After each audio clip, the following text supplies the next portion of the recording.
everyone. Just honored for the next edition of Senior Showcase, and we've got the college edition, and privileged to have, I was going to say Elizabeth Van Doorn, but I don't think, has anyone ever called you Elizabeth? Oh, no.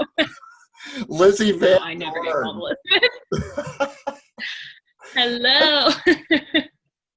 So Lizzie was a 2016 graduate of Prairie Ridge.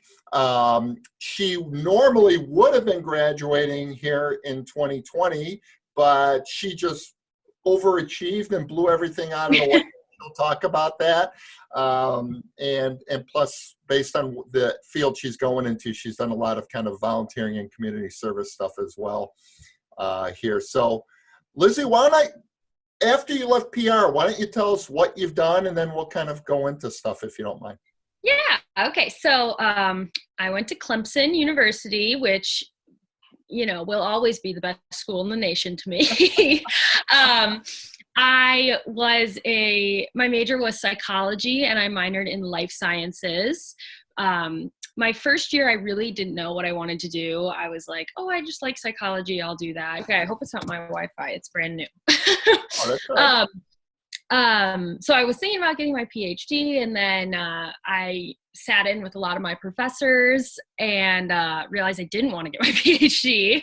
So I was actually helping my freshman year roommate figure out what she wanted to do. And I stumbled across a PA, physician assistant, and I had never heard of it. And I was like, you know what? This is exactly what I want to do. You know, I wasn't thinking med school. I didn't really want to do that path, but PA was perfect. So from then on, I put that life science minor in there. I started taking really hard science classes. And that was what kind of led me to get involved in all the other things that I did in college. So I was a member of the Psychology Club. I ended up being the president of it for a year, which I loved because it's a smaller club. So I had a lot of free range with what we were doing, and I could do a lot of awareness weeks and things like that. I loved it. And then I joined Alpha Epsilon Delta, which is the medical fraternity on Clemson's campus.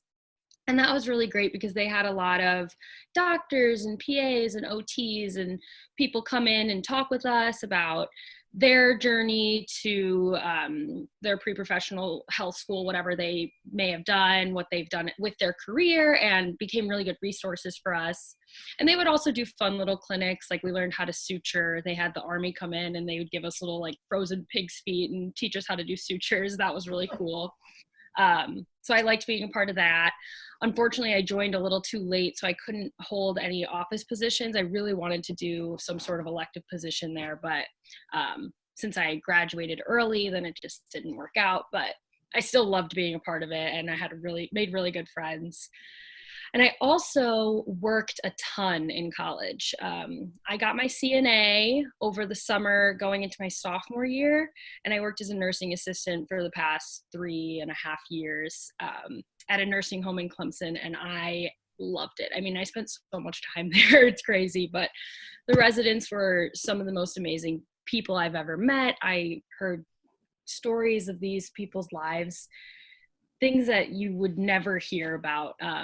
Lots of war vets that I got to talk to about their time. I would take them to doctor's appointments, and in the car, they would just tell me all about their life and their kids and their kids' kids and some of their kids' kids' kids. And it was awesome. So that really carried me through college and having that job and being able to go there. That was the first time I definitely experienced like enjoying going to work. You know, I'd worked in high school and everything, but it was just for the cash. And this time I actually enjoyed going to work. I never felt like I was dreading a shift or anything. And yeah, in college for me was just filled with a lot of fun, a lot of work. I definitely worked hard to get out in those 3 years, but I had so much fun at Clemson.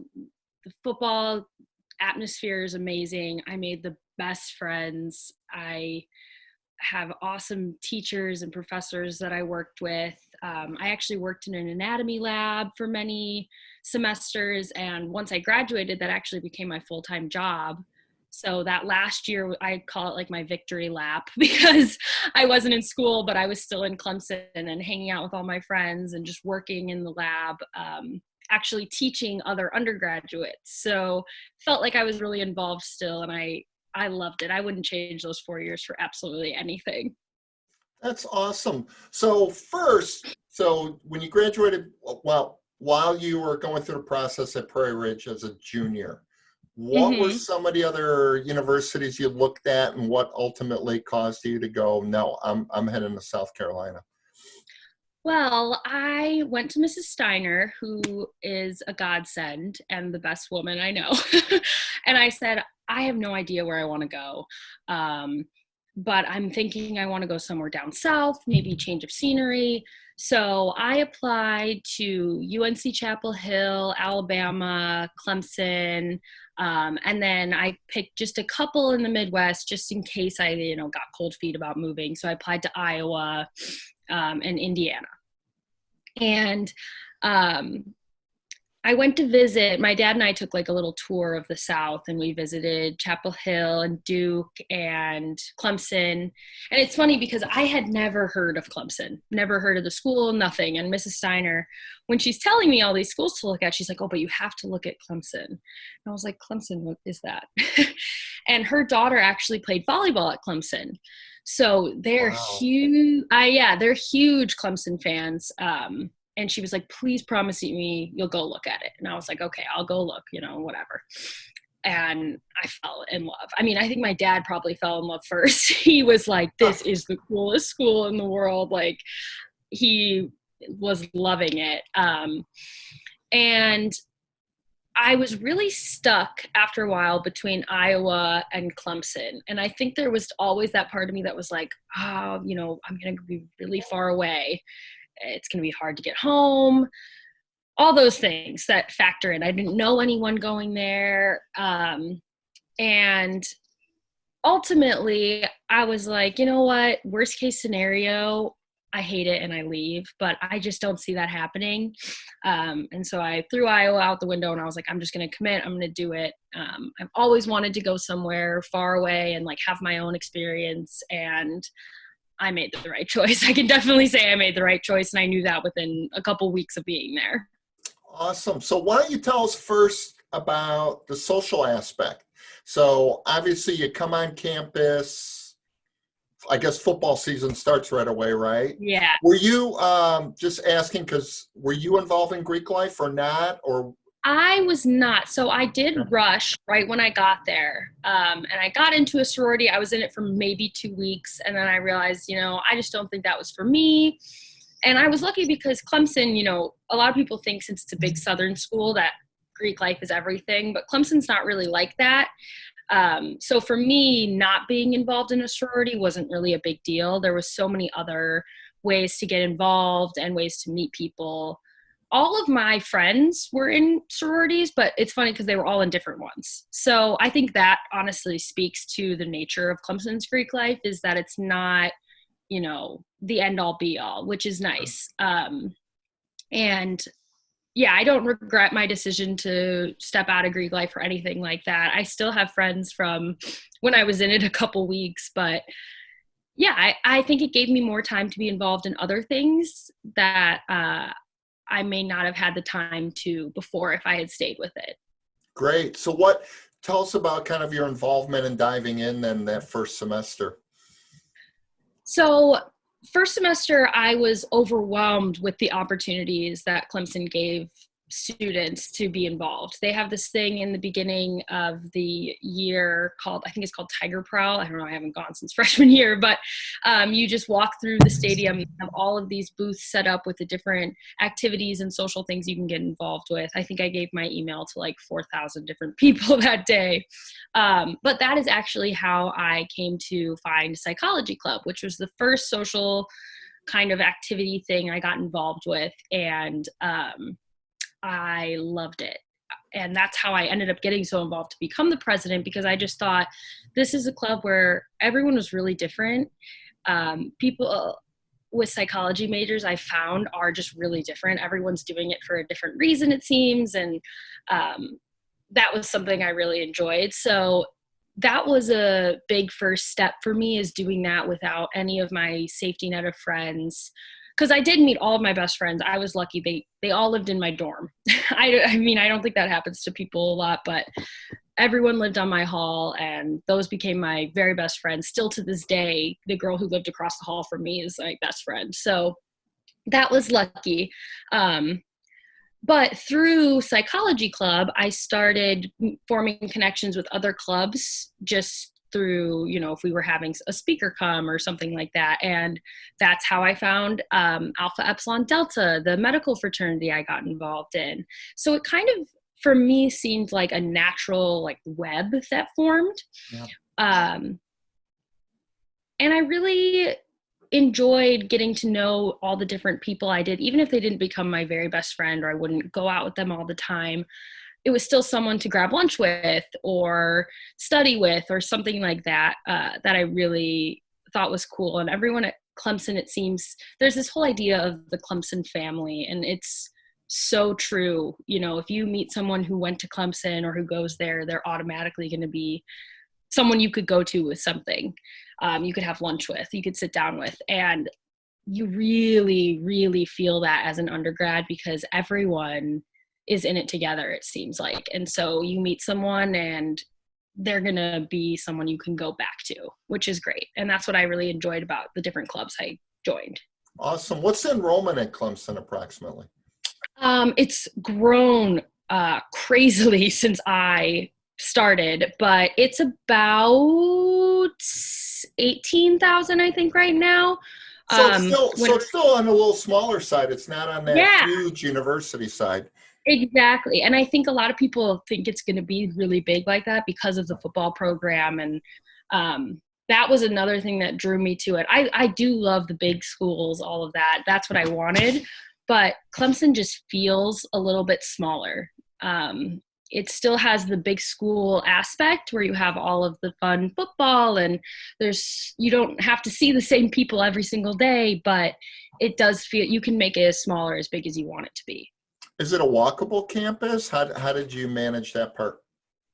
Yes. So that was a big thing for me actually looking for colleges is I wanted to know when I was on campus and to know when I was off campus.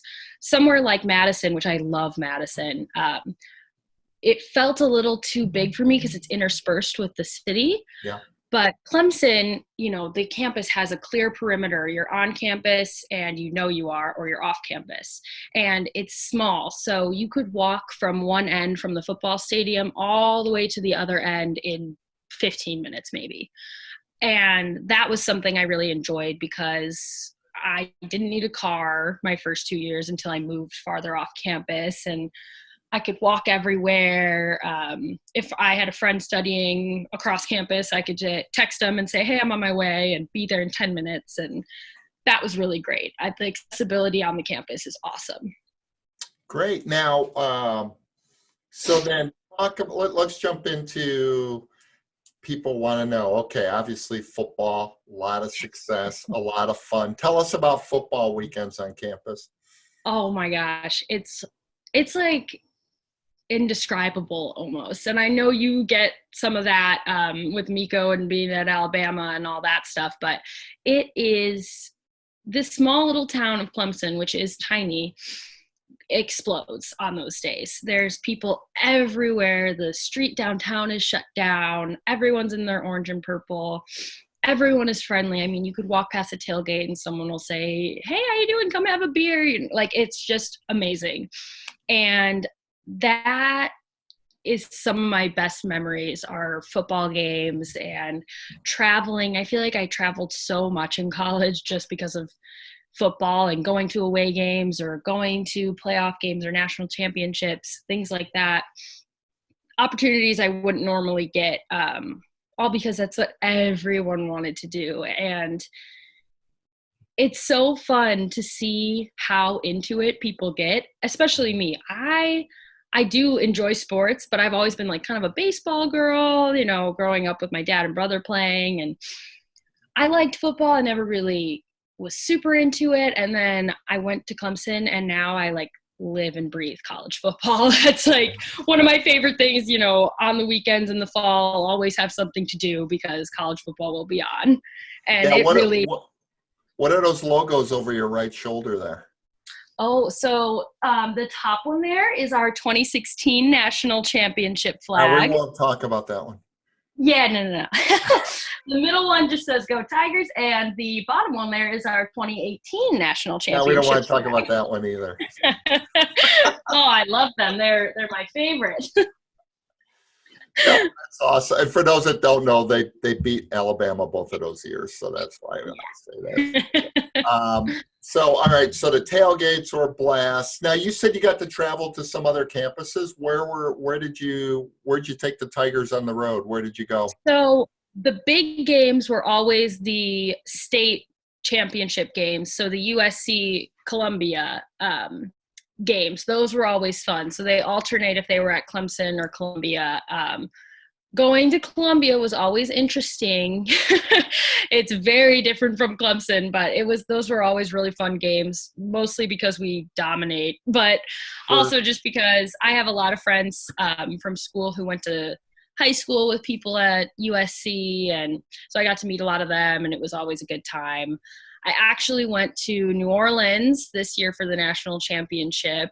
Wow, I wasn't going to go. The Sunday before the game, so the game was on Monday, I was feeling left out because a lot of people were there.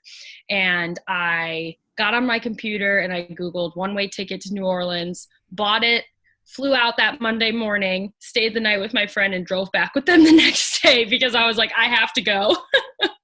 And with those crazy LSU fans too, that had to be wild. Oh my gosh, it was crazy. It was insane. Even though we lost, I mean, it was still so fun. And yeah, that was one of my favorite away games to go to for sure. Oh, that's awesome.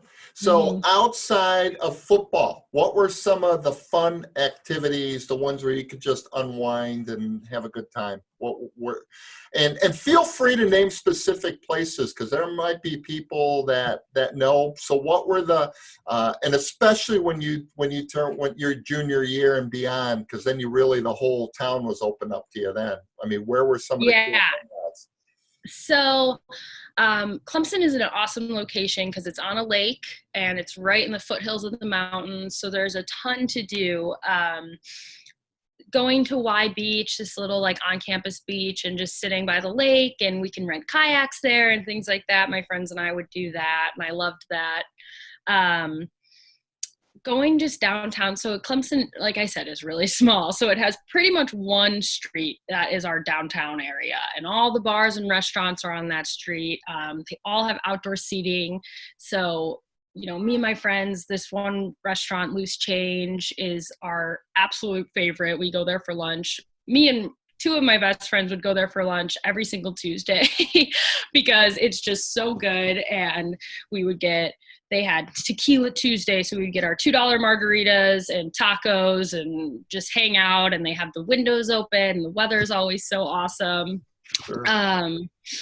Bowman Field is that big field you see when you look at pictures of Clemson, and there's always people out there if they're playing Frisbee or catch or just sitting with their dogs, and that's always fun just to go and sit out there and get some sun or study or whatever you need to do.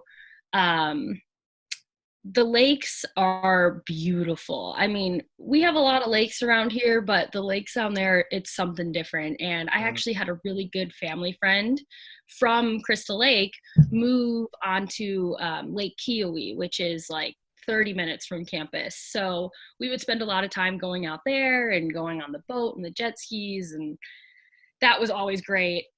I mean, I could go on and on. There's just so much to do and so many walkings, and we have these beautiful dikes that dam up the water because campus is a little bit lower.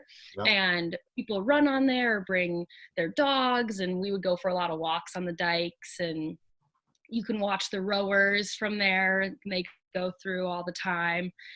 It's a beautiful, beautiful campus with a lot to do, and the downtown area is always so lively with families and college students and a mixture of everything pretty much.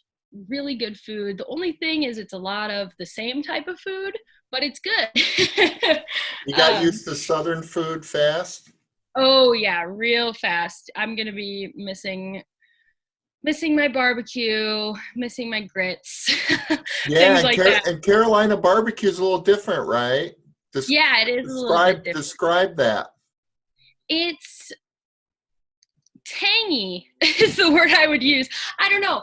And it's these plates that you get are ginormous. I mean, like servings that just you don't need, but you eat it all anyways. And there's this one place called the Psych Club, and it's like famous in Clemson because it's super old, and they do meat and threes. And I didn't even know that that was something you could get. It's called a meat and three, and you get your meat, so you can get like pulled pork sandwich, brisket, whatever it is, and then 3 sides. They usually have a list of huge sides. So I always got my mac and cheese, some fried okra, and coleslaw, or I would get corn nuggets, which changed my life.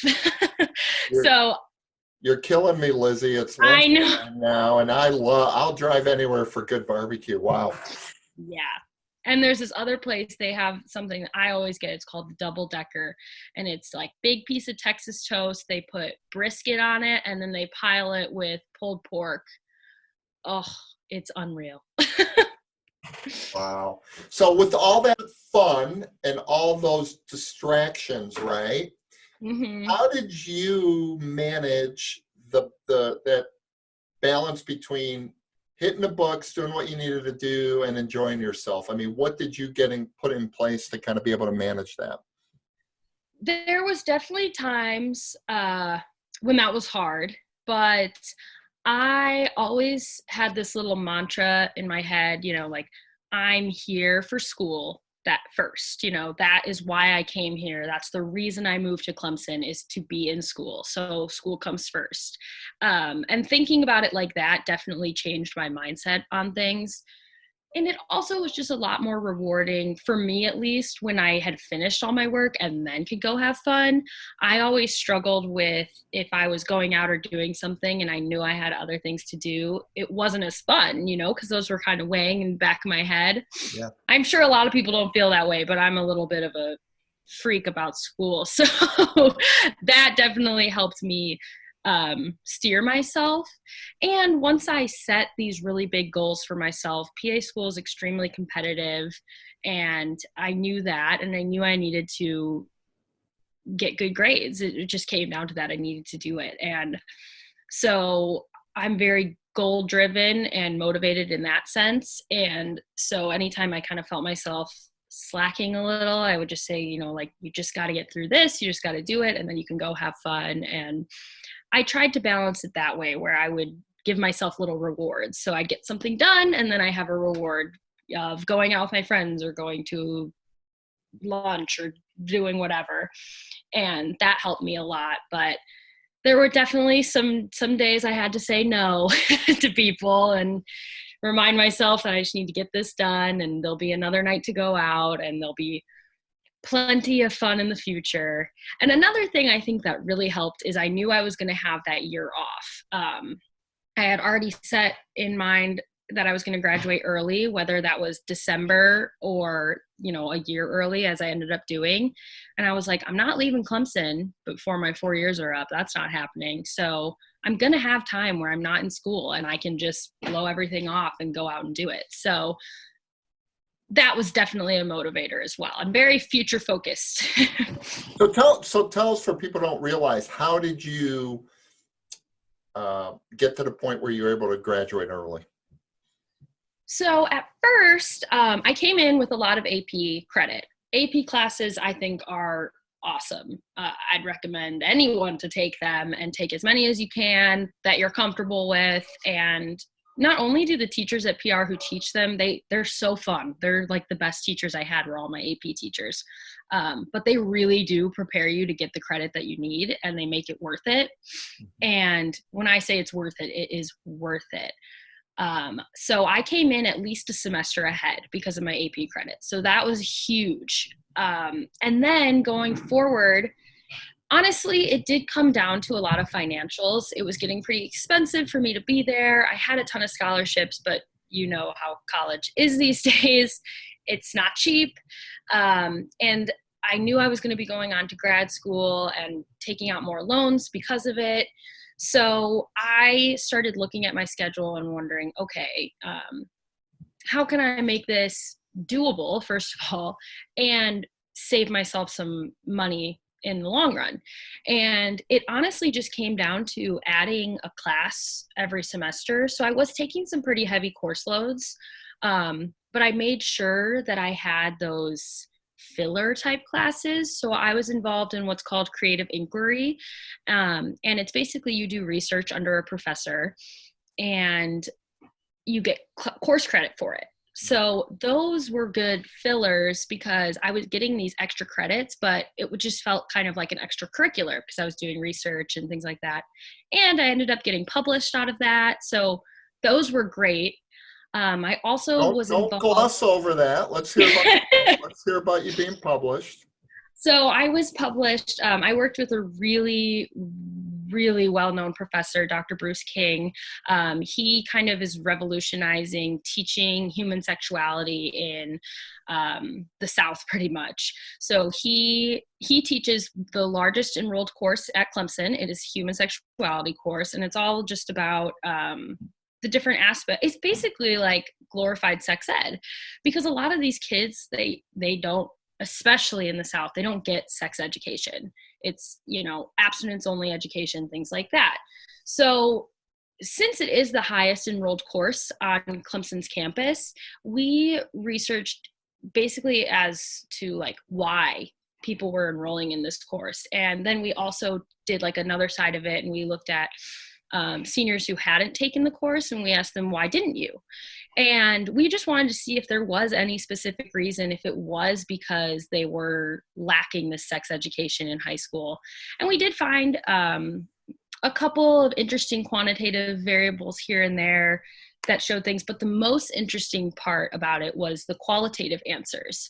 So half of our paper is probably just quotes from people taking our survey and saying, I didn't know about this and I wanted more information. My parents wouldn't tell me about this. I pretty much knew everything, but I thought I might have some misconceptions, things like that. And we ended up getting published in the Journal of Human Sexuality. And yeah, that was really exciting because I had never been really on that side of the research thing. So actually doing the research, writing it up, and submitting it for publication and having it sent back and all of that, that was really interesting to see that process behind the scenes. That's awesome. And I know I interrupted you, and you're heading off into another direction after That's okay. I had you elaborate there. So if you look at your faculty members at Clemson, any faculty or staff or people that really have made a huge impact on your life that you're going to be just, I'm so glad that I met that person? Oh my gosh, yes. So I was also involved, I think I was going in this direction, so that's perfect, but I was involved in an anatomy lab on campus. So during my undergrad, I was what was called a ULA, which is just an undergraduate lab assistant. And I worked with whoever the graduate TA was and taught anatomy labs. And I was just kind of like an in-lab helper to assist the students through dissections and whatever questions they have. And the person who oversaw me was John Cummings. And so he was first my teacher for anatomy, which is one of the hardest courses at Clemson. And they are not lying when they say that class kicked my butt. And then he was who oversaw the lab. So when I was in a ULA, he was kind of my go-to. And then after I graduated and I needed a job for that year, he became my boss because I became a graduate TA for him. And so those 3 years, I got to have him as a teacher, a mentor, a boss, a friend. He's awesome. He is super intelligent. My favorite subject, sorry, the sirens, I live right by a hospital. He's super intelligent. He knows everything there is to know, it feels like, about anatomy, which is my favorite subject. And he provides some comic relief whenever it's needed. He has great advice. He's just an awesome, awesome man. And I definitely owe him a lot because he helped me and taught me and molded me into a teacher, which I never thought I would be, and a really strong student, which is definitely necessary going forward. And he's great. Well, great. So that's a nice segue to what did you do after you graduated? And then what are you doing now?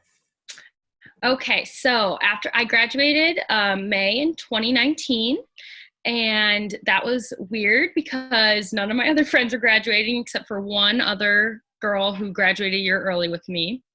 And it was scary because I had only known Clemson as a college student. So at first, over the summer, I got a job working at a hospital. I was a CNA there. It was long hours and exhausting work. I learned a lot, but I can't. Oh, my fire alarm's going off. Oh, I learned. Check the hallway. Let's make sure you're good. Yeah.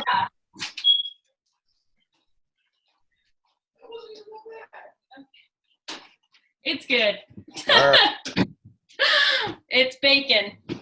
Setting off the smoke alarm. You burnt the bacon? I didn't burn the bacon, but it smells delicious. Yeah. But what was I saying? Oh, graduating. So I was working at the hospital, really long hours. It was 3 12-hour shifts a week, but I was picking up an extra one at least. So I was working all day. 7 to 7 was my shift, and I was dead. And I was hoping that was just going to be a summer job, but I was like, if I don't find anything else, like this is my next year is at this hospital where, you know, I am learning a lot, but I wasn't loving it, if I'm being honest. And luckily, John Cummings reached out to me and they needed staff to teach anatomy labs. And I had known that this was a position because they hire what's called post-bac. So you're not a graduate student because they have TAs that they pay and everything from the graduate programs, but the anatomy lab needed more. And I had expressed interest to him. I'd said, you know, if you do need this, I'm totally willing, I'll be here. And he was like, you know, I won't know my needs until way closer to the beginning of the year. So finally, like middle of the summer, me dying from my hours at the hospital, I get an email from him saying, we need you, can you do it? And I was like, yes. And I put my 2 weeks in at the hospital and I was like, I am all yours. So I taught the anatomy and physiology labs for both semesters. I was the head TA of my course. So it was me and a ULA, and I would do the lessons and grade and all that stuff that the TA does. And I taught 5 sections. So I had about 120 students a semester, and I loved it. It's so fun because I love anatomy. We do really cool dissections. You know, we do a full cat dissection. We dissect brains and kidneys and hearts. And I love that hands-on aspect to it. And I felt like I could really relate to my students because a lot of them were still my peers. You know, they didn't know that. They thought I was a lot older than I was. And when they would find out how young I was, they were like, what? But it was so fun. And that was like the best job I could have had that year because I was still kind of in the school zone with all my friends, but I had so much free time because I was really only in the lab during my sections that I was teaching, which were 2-hour periods, and then for any prep stuff that we needed to do, and like behind the scenes, or I would have office hours, but it was really low maintenance and I just loved it. I loved the material and I loved my students and it was really fun. Awesome. So then after that, Yes. why don't you tell everyone where you are, where you're sitting right now? What location are you in? I am sitting in my new apartment in Wrigleyville in Chicago. I just moved in. I've only been here for a week and it's awesome. So I'm going to be going to Northwestern for PA school, which is physician assistant, if anyone didn't know what that is. It's really similar to medical school, but it's shortened. So it's like high-speed medical school. So I will spend the next year in the classroom learning, all there is to know about the human body and treatment and disease process and all of that. And then the next year is my clinical rotation. So I will be in the hospital or a clinic or whatever, learning that specific specialty. And then I graduate. So it's just a 2-year program, and very lengthy application process. I started applying this time last year. I interviewed in the early fall, end of summer era, and made my decision by January, I would say. And so that was a lot, but so worth it because I'm very excited to start at Northwestern. Even though things are a little funky right now, we're not sure if it's going to be in person. It's still really exciting. And my first day is June 1st. Awesome. So share a little bit how the quarantine has affected you when you were in South Carolina and here, or kind of what you've had to deal with during that time. Yeah, so I mentioned that I worked at a nursing home. And when all of this started happening, those are the places that you really need to be careful at. And I was lucky enough to be someone who could help with that. So I worked a lot at the nursing home doing anything I could to kind of ease the stress. The poor residents were totally quarantined, no visitors, no outside contact at all. They could barely leave their apartments. And that was really hard for me to watch because as you get older, socializing is so important to keep your mind healthy and keep you physically active, even just walking the halls, and they were limited. So I was doing what I normally did, which was a lot of running meds or giving showers or just helping in that way. But then I also started going grocery shopping for the residents. They couldn't leave. So I would go grocery shopping, bring in their groceries, disinfect everything, all of that, delivering their mail or their newspapers, things like that they just, stuff you wouldn't think about. They started a walking club, and I was kind of manning that a little bit. So I would make sure they stayed 6 feet apart and all of that, and let them walk outside finally so they could get out of their apartment. And that was really rewarding because they appreciated all the work we were doing so much. Even though it was crappy for them and they were stuck inside, they still really, really were appreciative of all of the employees at the nursing home. And I got to spend a lot more time with them than I normally would have when I was working there, which was kind of a blessing since I was leaving and it was going to be really hard for me to leave that job. So that was super special. And definitely, I think, helped my skills as a healthcare worker for sure. I wasn't, necessarily on the front lines and doing every amazing heroes we have are now, but I was doing a little bit, and that, was special for me. Well, you most definitely were, because the impact you had on those people and what you had to go through you should be commended. That's outstanding. So thank you. Thank you. Yeah. And personally, it was hard to adjust to being inside all the time, but I was lucky enough to be quarantined with my roommates who were simultaneously my best friends. So we all are scattered across the country now because of our jobs or school or wherever we're going. And those last couple months, we were able to spend some really, really good quality time together. We normally probably would have been in school or at work or really busy, but we were just able to sit on the couch and hang out. And I loved that. Even though the circumstances weren't great and the reason we were doing it wasn't great, we still tried to make the most of that because we are, I have a friend in Houston and New York and DC and Atlanta and all over the place. So that was really a nice time. Sure. Well, now you're back home. Tell us about your family a little bit, if you wouldn't mind, and kind of that out. So, my dad is still living in Crystal Lake, and has his own business. He's a general contractor. He's the best. My dad is like my very best friend. I tell him everything. We talk about everything. He was actually just here a couple days ago to hang some stuff up for me that I couldn't do myself. And we had gyros and hung out, and it was great. And my sister is in medical school right now. She is supposed to be in her clinical rotations, but those have been stopped. So she goes to UW-Madison, but she's in lacrosse for those rotations.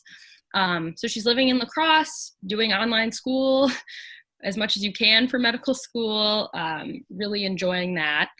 And my brother, just graduated from Bruton Parker, which is a really small school in Georgia. He played baseball there for a couple years, and then he was on the golf team as well. But yeah, he just graduated, so he's, trying his best to find work, which is a little tricky right now, but hoping to come back home soon. We'll all be in the same area again, which will be weird because we've been spread all over the country. But yeah, my family is the best. We're all very close, and yeah, I'm very lucky. That was a big reason why I came back up north for sure. Sure. If you wanted to share a little bit about your mom, and because I know that that's influenced you, I think, a little bit into what you're kind of going into and kind of your heart.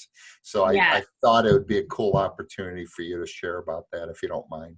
Yeah, definitely. And especially with it being Mother's Day just yesterday, I do a lot of reflecting, of course. And, there's definitely times where I feel frustrated more so than anything. I'm like, I just wish she could be here to see these things and talk through things with me and all of that. But I also know that the lessons she did teach me, even though I was young, really resonate a lot more with me now.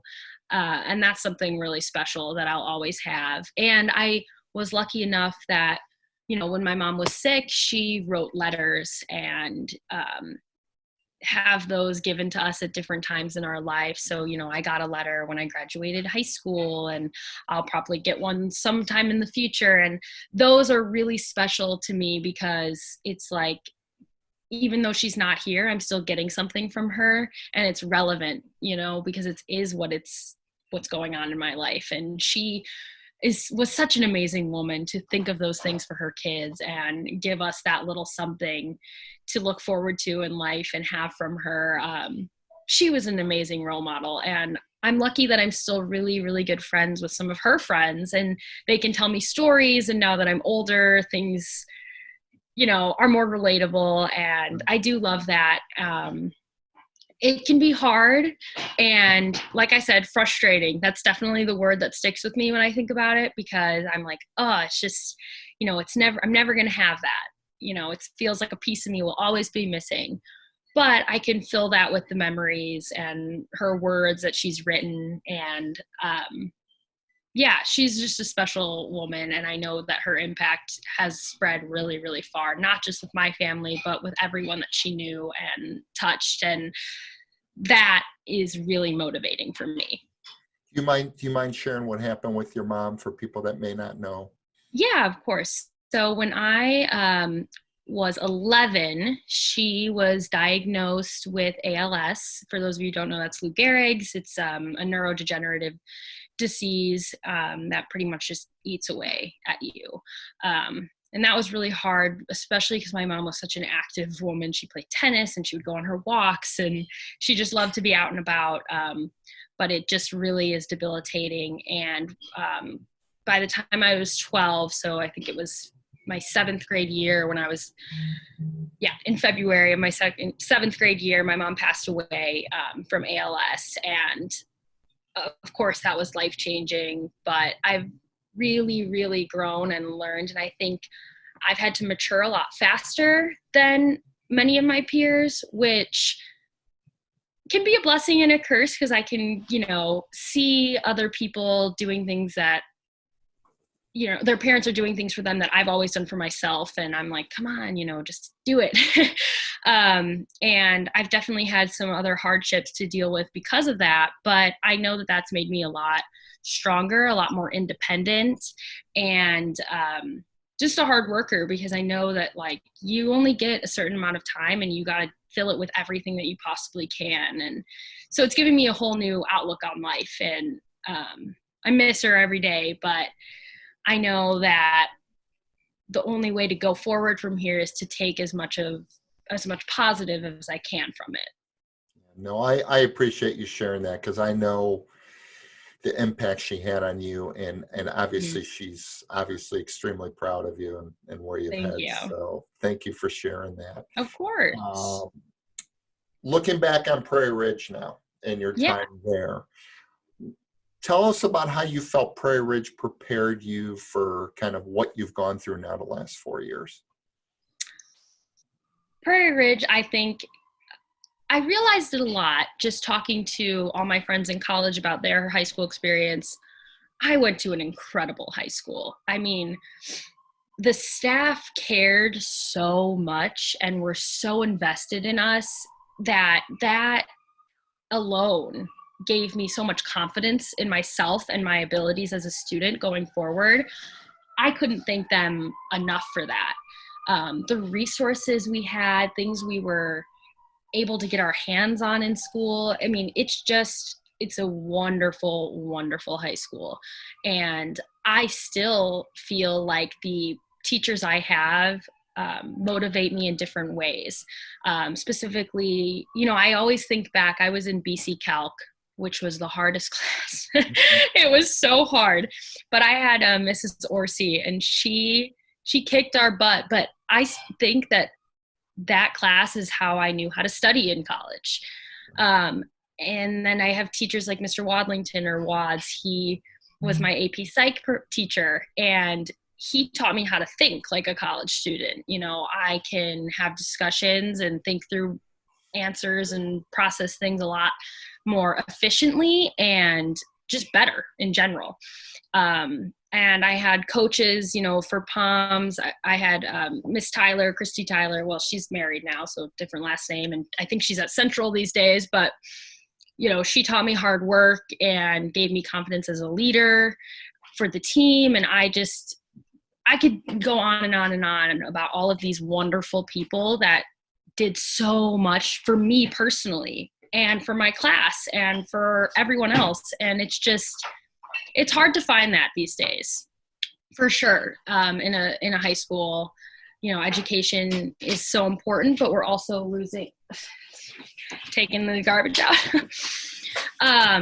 And yeah, PR was amazing. It was an amazing, amazing high school. And I have so many amazing memories, and I could feel like I could go there and feel at home anytime.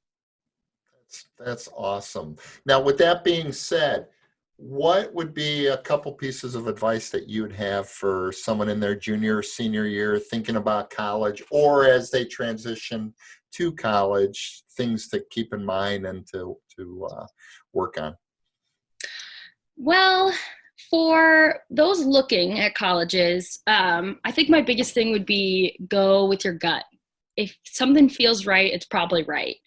And there's a lot of factors, and it can get overwhelming, but the most important one is where you're going to be happy, because it is 4 years of your life and that you're going to look back on forever, and you want to be happy there. For those who are starting college, my biggest thing of advice would be do everything. Don't say no to anything, because you never know. Worst case scenario, you have kind of a dud of a night and you go home. But do everything. There's so many different opportunities in college, and if you don't reach out and try and find them, you're never going to realize what you're missing. So do everything, and, focus on school, but don't let it overwhelm you. That's awesome. That's awesome. Now, kind of in closing, what is one thing that people just don't know about Lizzie Van Doorn? What's kind of something that maybe only your closest friends or family would know about you that would be cool to share with other people? That is a tricky one. I guess, so this may sound at first like it's a negative, but I'm going to spin it. I deal with pretty bad anxiety. And that's something that I've always struggled with, especially in college. And I finally kind of figured it out. And, through medication and therapy and figuring out what works for me, I figured that out. But I think that I try and look at it as I have a lot of accomplishments that I'm really proud of. And I did all of that while dealing with that anxiety. And I think that that's pretty cool. And for anyone out there who may be struggling with something similar, like you can do it and you can work through it. And just because everyone else sees something different in you, you know, people probably wouldn't look at me and think of me as an anxious or person type, because I am a big go-getter and I like to go out and do things. Just because people don't see that in you doesn't mean it's not real, and that you don't need to take the time to work through it and deal with it. Because once you do that, you're just going to be that much more successful and that much happier. And I think that's something that people wouldn't necessarily know about me, but when they do, it might be, I don't know, inspiring is the word, I guess, but something that they can look at and say, I can do it too. Most definitely, and that's not a spin. So you're a tremendous role model. You're a great example of the class of 2016 and kind of what you've gone through and how you've parlayed the success, and definitely would be an outstanding role model for a lot of people going, and especially other ladies going into the STEM field as well. Yeah. Because I think that there's that confidence gap sometimes, and for sure, you're a pure example of it. So Thank you so much for this time and for sharing. You were terrific. Of course. I love this. This is so great. I'm so glad you're doing this. I couldn't be happier to help out. Awesome. No, and it's fun, and you guys are great. So thank you so much, Lizzie. So yeah, no problem. See ya. Bye. Bye-bye.